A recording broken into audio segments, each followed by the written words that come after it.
Hirapan po ako dito. Ah, dito ba? O siya, sige ganito ha. Kapag ka binasa mo to, titingnan mo lang mabuti dun sa tanong kung nasan dito ang sagot. Madali lang ito anak ha. Lagi mong iisipin kahit minsan mahirap yung mga tanong. Kapag inisip mo mabuti, malalaman mo yung sagot. 'Di ba? Ha? Huwag mong iisipin lagi na mahirap yung ginagawa mo. Lahat yan matututunan kapag ka tinry natin, no? Okay, saya?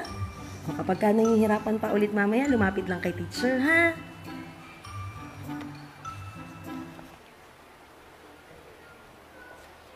Teacher Julie, good morning po. Good morning, ma'am. Ma'am, paano po kaya to? May urgent report po.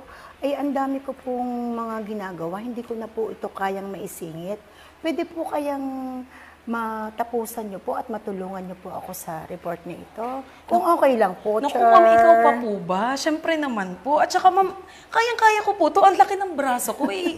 Kayang-kaya ko po yan. Salamat, Sige, Char ma'am. Julie. Ano pong oras na to kailangan? Siguro mga after 30 minutes, pwede na po kaya sure yan? po. Akin na po. Tutoy, ano nangyari sa'yo? Pahiga po. Napahiga ka. Sugat mo, ha? O, dito muna. Itaas muna ka sa ano ni teacher. Sa susunod, mag-iingat ka, ha? Huwag kang laro ng laro doon sa maraming bato para hindi nagkakagasgas. Ayan, magkagasgas ka ng kaunti. Sasabihin mo kay mami, gagamutin lagi, ha? Para gumaling agad. Okay ka na ba? Wala nang masakit na iba? Opo.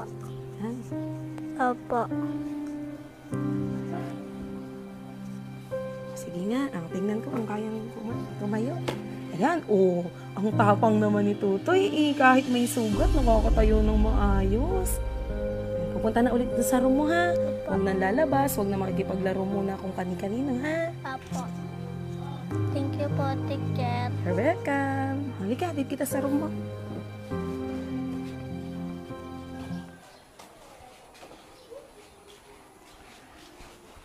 Teacher, Yes, mami. ay may gusto lang sana ako ibigay sa inyo. Ano po ito?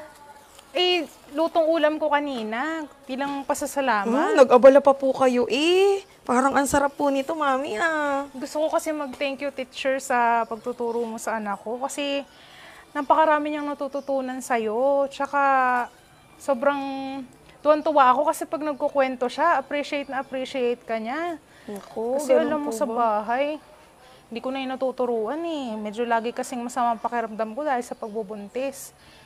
Kaya, thank you talaga ha. Ako, mami, alam mo na, parte din ng trabaho natin yung maging pangalawang nanay ng mga bata. Natutuwa naman ako kahit walang ganito, mami.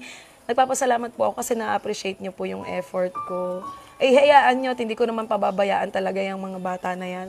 Lahat po ay matututo ng mahusay. Ano po? Thank you, mami, dito, ho. Thank you din. Ako, mas thank you talaga sa pagtuturo sa anak ko. Dati kasi sakit namin ng ulo yan, pero ngayon talagang sipag na sipag sa pag-aaral. Buti naman po. Ay, nako, ayun ay aking mabe very good bukas pagpasok. Salamat, mami, ha. Thank Sige, you teacher, dito, thank you, ha. Salamat.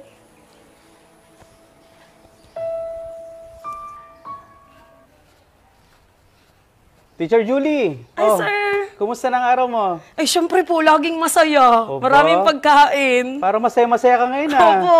Eh, syempre naman, sir. Kumusta naman natin mga bata sa face-to-face? Naku, sir, nakakatuwa po. At ngayon, marunong nang magbasa yung mga pumasok na hindi pa marunong noon. Naku, sir, sabi ko sa inyo, kayang-kaya ko po yung mga yun, eh. Parang inspired na inspired ka ngayon Oh, ah. syempre, sir. Ay, kumusta naman ang family sa bahay? Okay naman po, sir. Ganun pa din po. Eh, teka, sir, parang ganda po ng gupit nyo, ah. Bagay po sa inyo. Ano yan? Matagal na to. Matagal na akong gwapo. Sir talaga. Ay siya. Punta ka na sana sa classroom Apo, mo ha. tatrabaho na ulit. Ang mga bata, ingatan natin ha. Apo, At laging sir. bigyan natin ng maganda edukasyon. Yes, sir. Promise po yan. Sige, good po. luck! Sige po, gagawin ko po ng paraan. Opo. O sige po. Sige, pag uwi ko po, pangako po, meron na po akong dalang pambayad. Sige po. Kumusta? Hindi pa ba nakakalabas sa ospital ang mama mo? Yun na nga ang problema namin eh. Tumawag yung doktor. Kailangan na daw mailabas na inay sa ospital kasi lalong lalaki yung bill. Hindi ko kasi Malaking alam problema ngayon. kung saan kami kukuha ng pera. Alam mo naman na ako lang ang nagtatrabaho sa pamilya. Alam mo, nakita kita kanina, ang saya-saya mo pa. Diyan ako humahanga sa'yo eh. Kayang-kaya mong dalhin lahat ng problema mo. Kahit sa bahay, ang bigat-bigat mo. Pero pagdating dito na ipapakita mo pa sa mga magulang na ang saya-saya mo, lalo na sa mga bata. Alam mo, sana ganyan din ako katatag. Kasi minsan sa buhay natin, hindi mo maitatago yung nararamdaman mo eh. Kasi alam mo, di ba, dito sa school, hindi lang tayo teacher. Pangalawang magulang din tayo ng mga bata.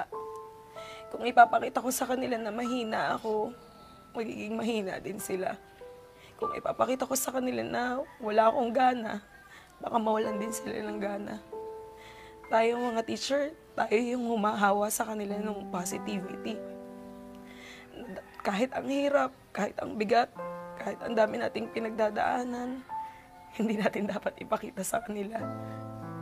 Alam mo, kung hindi lang kita best friend, iisipin ko wala kang problema sa bahay. Alam, bakit hindi mo sabihin sa iba nating kasama? Mas maiintindihan nila yun. Kasi akala nila wala kang problema.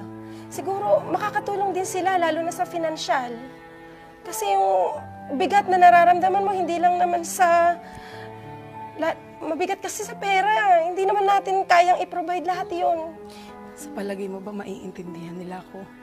Mababait naman ang ating mga kasama. Siguro, sabihin mo rin sa ating principal. Baka maunawaan ka niya. Mas maiintindihan ka ng mga kasama natin. Mabibigyan ka pa ng leave credits. Para hindi... napakahirap ng iyong dinadala eh. Naiintindihan ko yung ganyang nararamdaman. Oo nga eh. Parang minsan sasabog na tayo, Kaya pero nga. wala tayong mapagsabihan. Alam mo yun? Parang lahat na lang dadaanin mo sa biro. Lahat na lang dadaanin mo na kunyari okay ka. Minsan talaga, no, okay lang din naman siguro na ipakita na mahina kapag talagang sobrang masakit na, mahirap na. Kasi ikaw ang masisira dyan eh. Pagkatao. Mahirap yung wala kang mapagsabihan man lamang sa pamilya mo. Tapos dito ako lamang. Paano kung mas mahina pa ako sa'yo? Ayun nga eh. Pareho na tayo. Buti na nga lang nandyan ka eh. Kahit sa bahay namin, syempre hindi ko pwedeng ipakita sa kanila na nahihirapan ako kasi lalong mahihirapan ng nanay ko eh. Kaya dito sa school, lagi ako nagsusumbong sa'yo.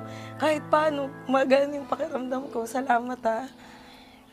Ayun, kaya sigurado ko, bukas magkukunyari na naman ako na okay ako. Lagi ko na lang yung ginagawa. Oo nga eh. Lagi na lang nating tatagan. Kasi sa buhay na ito at tayo magpapanghihinaan ng loob, damay lahat eh. Ayun na nga. Tsaka syempre, bilang pangalawang magulang ng mga bata, yung tiwala nila sa atin na hindi natin sila pababayaan, yun talaga yung kailangan nating panindigan. Dahil pinili natin tong profession na to. Oo. Kailangan nating magpakatatag. Pero lahat ng problema, hindi yan ibibigay ni Lord na hindi natin malalampasan. Salamat.